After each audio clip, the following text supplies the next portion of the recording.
Greetings. My name is Sarah, and at 42 years old, I find myself enveloped in the soft warmth of our cozy living room, yet grappling with a profound sense of grief and longing. As I pen this narrative, newfound courage bubbles within me, prompting me to give form to my experiences.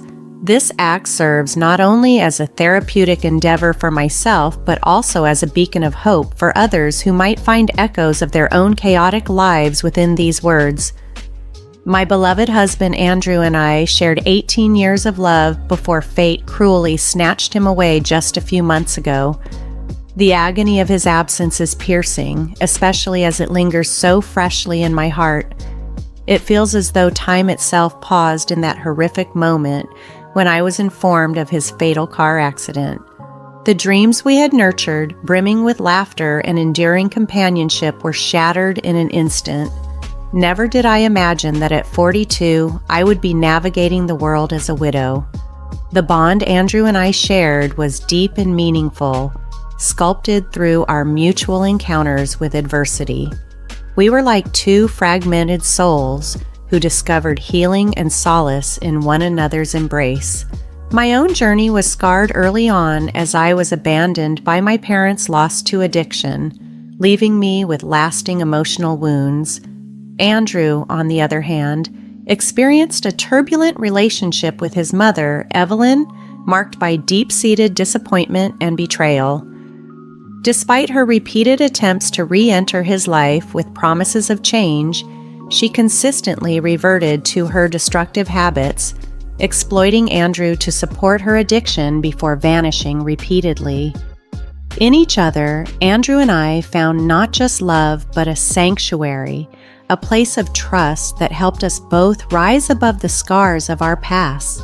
We were each other's steadfast support, our relationship a testament to resilience in a world that often showed us scant mercy. Our love was flourishing, and for a time it seemed we might finally be free from the shadows that had long trailed us. It had been 3 peaceful years since Evelyn last disrupted our lives, and Andrew was beginning to accept the painful truth that she might never change. This narrative is my way of processing our shared past and my current reality, hoping to inspire resilience and understanding in others who might be struggling with their own life's tumult. As a couple, Andrew and I had nurtured a kind of love that seemed almost powerful enough to heal the deep wounds we both carried. Yet almost is the operative word, as his untimely departure from this world left me engulfed in a tidal wave of sorrow, besieged by an endless stream of unanswered questions. How could life be so cruel, stealing away the one person who had truly understood and accepted all parts of me?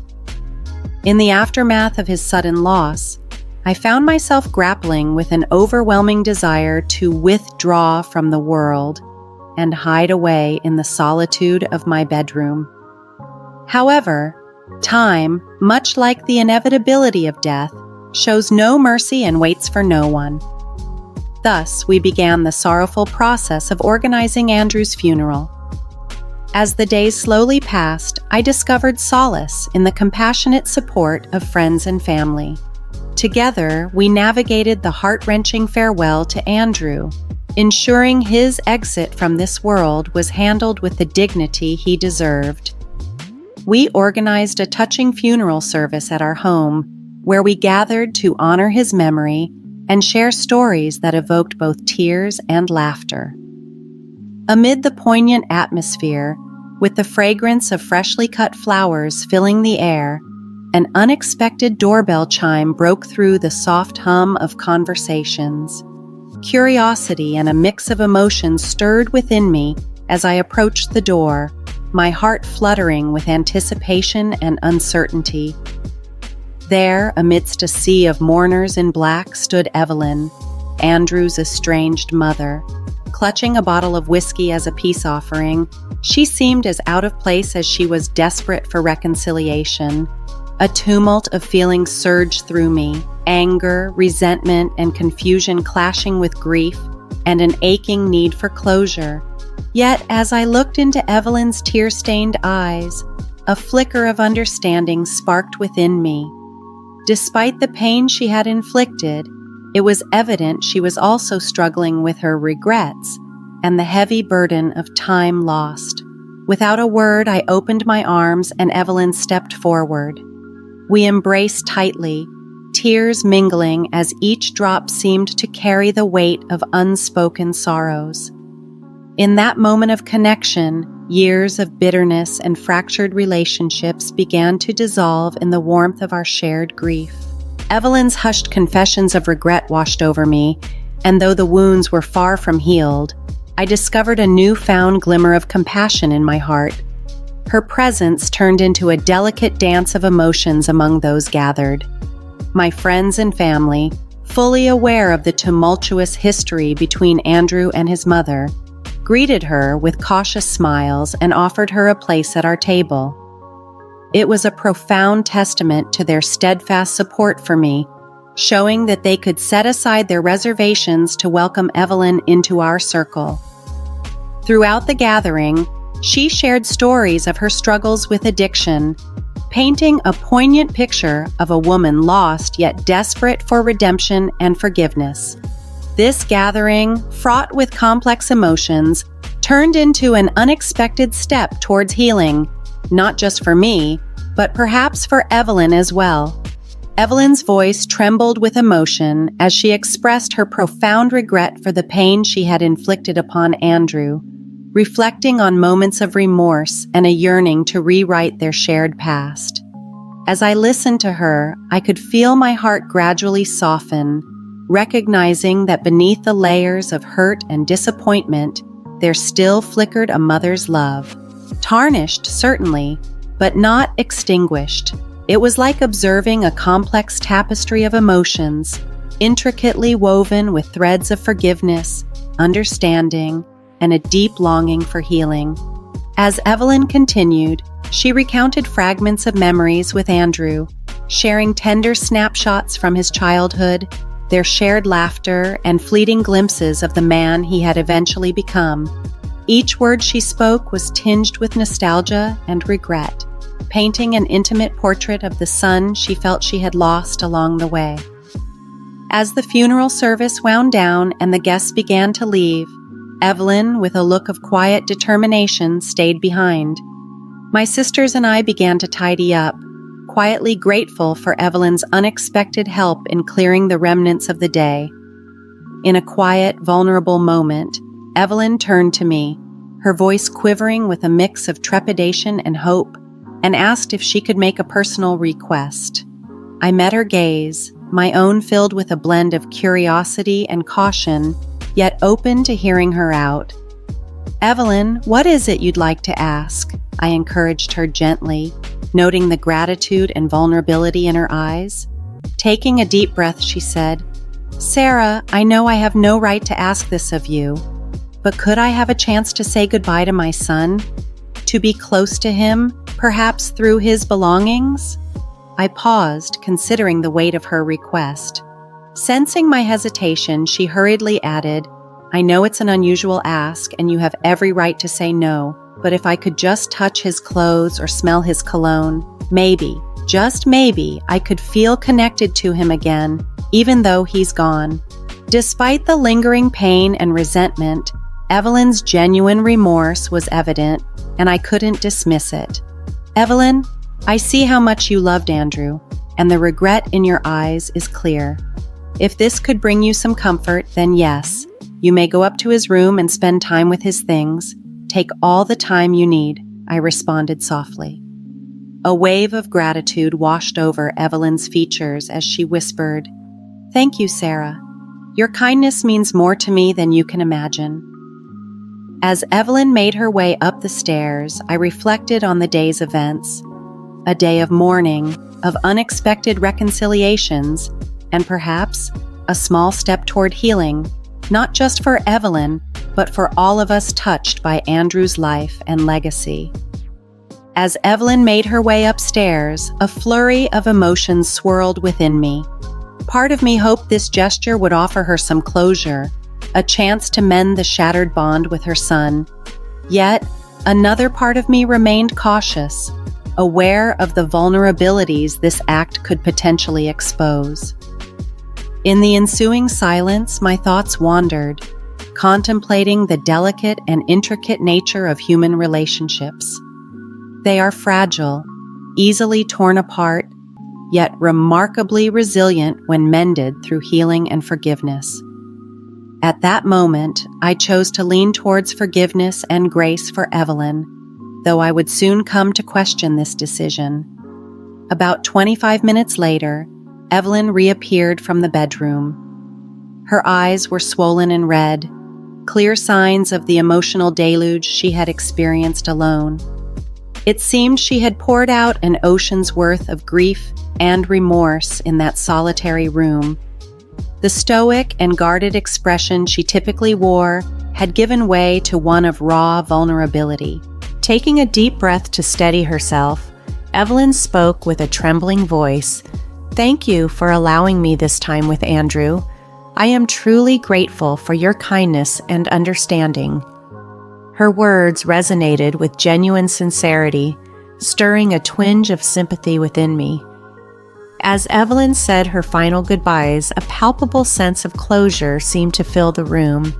The weight of the day's emotions lingered, a silent testament to the complex web of feelings we had all navigated.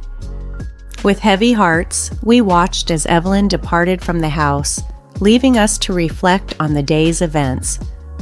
As hours passed and the evening sun began to cast a warm golden glow through the windows, my sisters and I found solace in each other's company.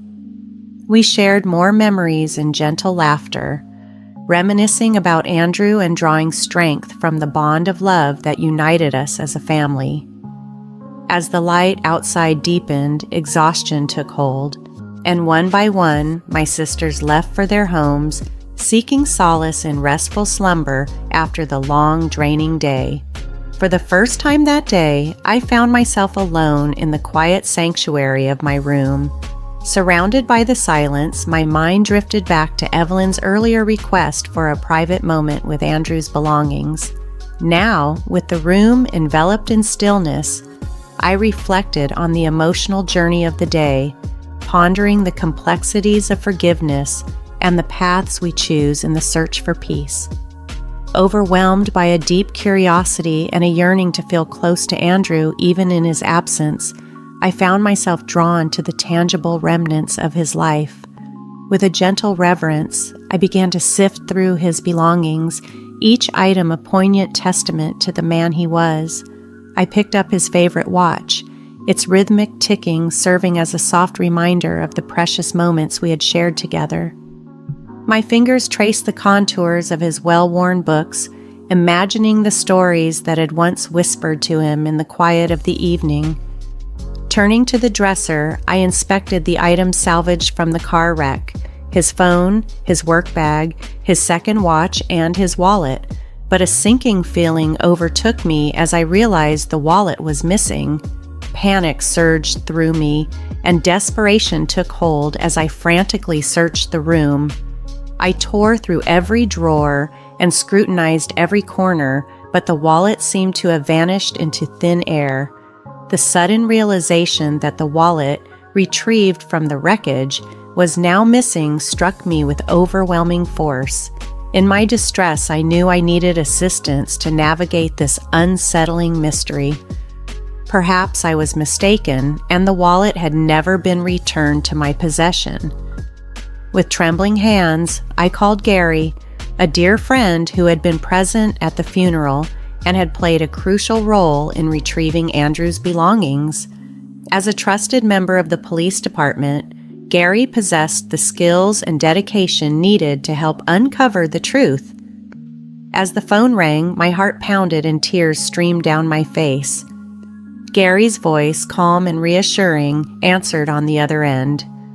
I poured out my anguish, explaining the circumstances and the urgency of the situation. With a heavy sigh, Gary confirmed that he had indeed brought back Andrew's wallet along with the other items. Relief mixed with confusion washed over me. If Gary had returned the wallet, then where could it have gone? Then, a chilling realization struck me like a bolt of lightning, illuminating the dark corners of my mind. It could only have been Evelyn, my estranged and manipulative mother-in-law, who had seized the opportunity to snatch the wallet from the dresser.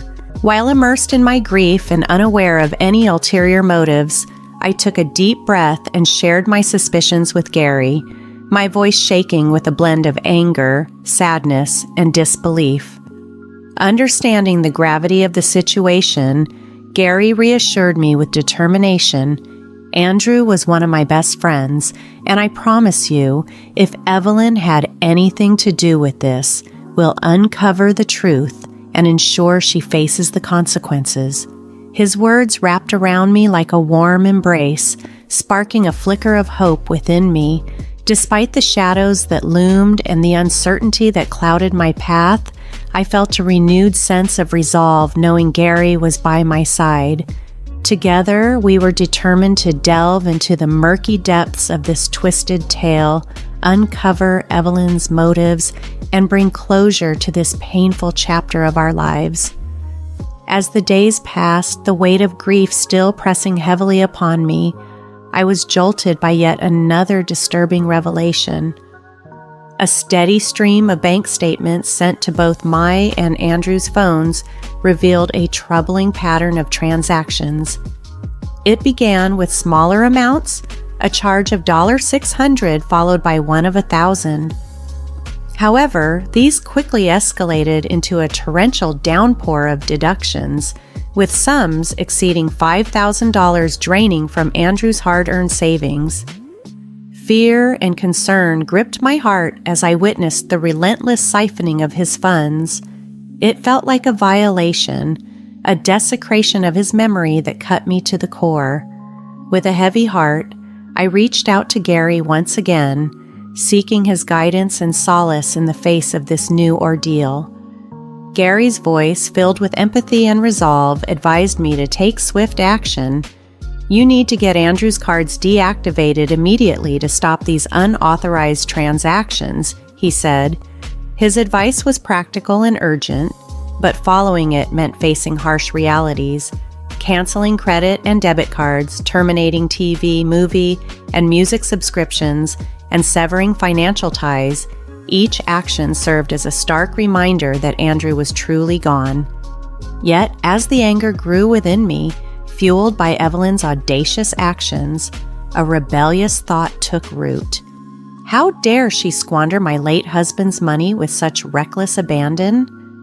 No, I resolved not to succumb to her wicked game so easily.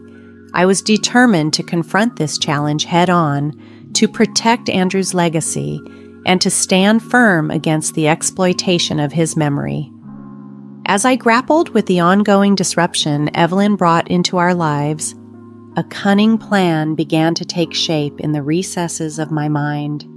I decided to let Evelyn continue using the cards, giving her the illusion of security while I secretly held the upper hand, ready to expose her deceit and reclaim what was rightfully Andrew's.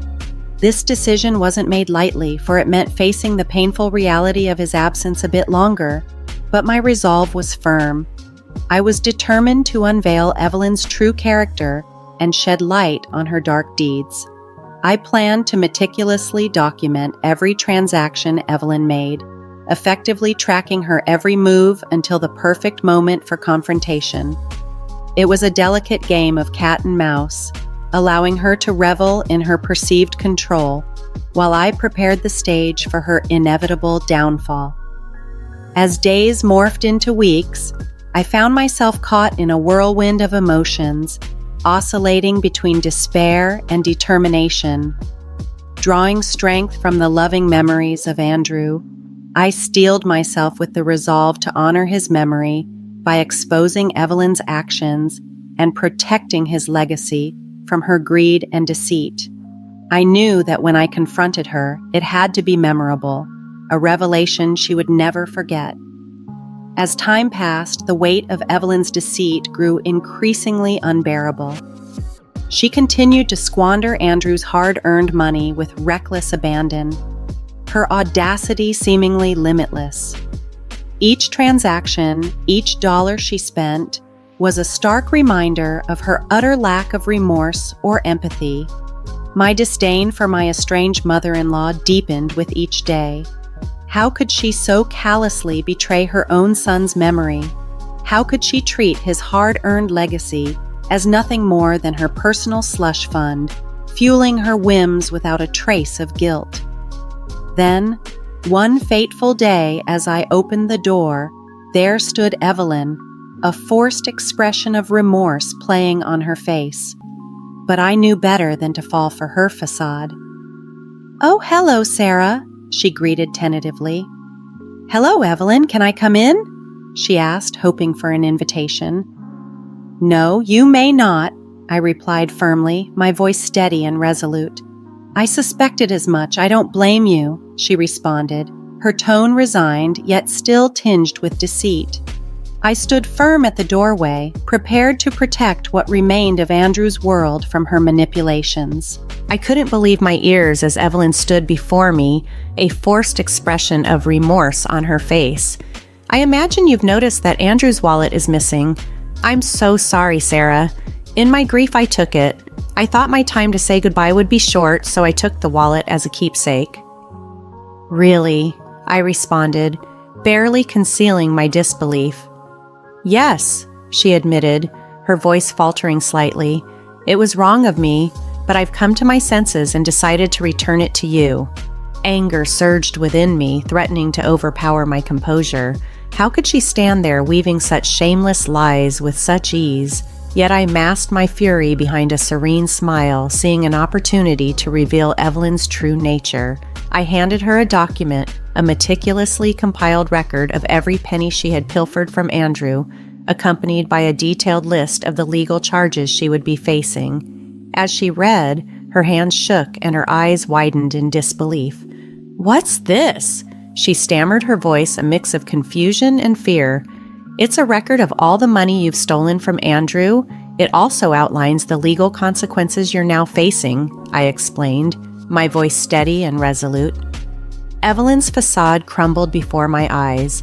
Her lies unraveled, and the weight of her guilt and deceit became too much for her. She collapsed on the front porch, overwhelmed and unconscious. Without hesitation, I called for an ambulance, ensuring she received the medical attention she needed. Later, as Evelyn regained consciousness in the sterile confines of a hospital room, her wrists secured with cold metal handcuffs, the reality of her actions began to dawn on her. She raged and demanded release, but I stood by, a calm and resolved presence. I assured her that she would not escape the consequences of her crimes and that she would face a significant prison sentence for the havoc she had wreaked upon Andrew's memory. With the unwavering support of Gary, my trusted friend-in-law enforcement, I had gathered enough evidence to ensure Evelyn faced the full extent of the law. We had calculated the likely amount of time she would spend behind bars, a fitting punishment for her despicable actions. Reflecting on the tumultuous journey that led to this point, I felt a mix of relief and sadness. While justice was being served, the path had been fraught with pain and betrayal. Yet through it all, I found a strength I never knew I had, fortified by the love and memories of Andrew that I was determined to honor. Finding solace in the fact that justice has been served brings a profound sense of peace to my heart. I have avenged Andrew's memory, shedding light on the depths of Evelyn's betrayal. The stolen money has been reclaimed, and Evelyn is now facing the consequences of her fraudulent actions. With this chapter closed, I feel a sense of contentment and closure that allows me to look forward to a future free from the shadows of Evelyn's deceit. Andrew's spirit can now rest, knowing his legacy has been safeguarded. I, too, can begin to find the peace I have so desperately sought. The journey that began with heartbreak and betrayal concludes with justice prevailing, a poignant reminder that no act of deceit will remain unchecked, and that the power of love and determination can triumph over even the darkest adversities. This resolution reinforces my belief in the strength of integrity and the importance of standing firm in the face of wrongdoing, ensuring that the truth always finds its way to light.